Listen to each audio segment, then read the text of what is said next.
Գազագերբությամբ Լիբանանի հայ քաղաքական 3 կուսակցություններուն, հայ հեղափոխական դաշնակցության, սոցիալ-դեմոկրատ հնչագյան կուսակցության եւ Ռամգավար ազատական կուսակցության Բեյրութի մեջ տեղի ունեցավ հայոց ցեղասպանության 110-ամյակի ոգեգոճման սերնարկ։ Գուսակցություններուն ներկայացուցիչներուն կողմէ արտասանվեցան միասնական հայերեն եւ արաբերեն լեզուներով բացման խոսքեր, պատկամներ, հայտարարություն։ Դատաբարտվեցան տեղի ունեցած եւ դակավին տեղի ունեցող ցեղասպանությունները։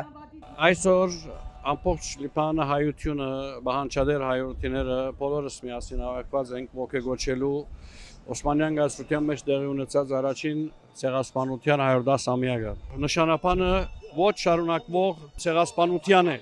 Իսկ ես կշարունակեմ ասելու, որ ոչ շարունակվող ցեղասպանություններուն առհասարակ աշխարհի բոլոր անկյուններում մեջ։ Հավաքը գազագերբված էր Լիբանանյան եւ հայկական միասնական պայքարը խորհրդանշող նահատակած հրաբարակին վրա։ Այս տարի որոշեցինք երեք կուսակցությունները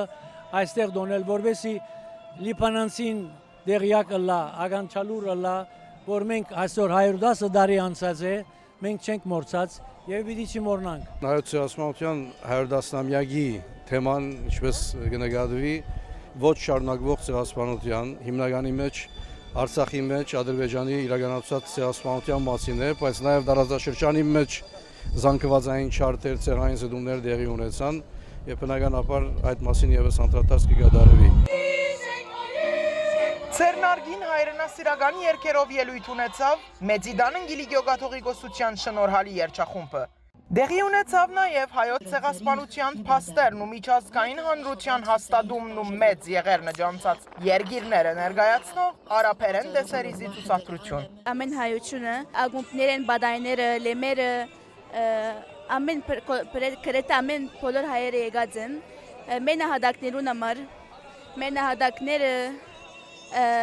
շատ ծուղ են մեզ համար, մենք իբր հայ եւ չենք մոռնար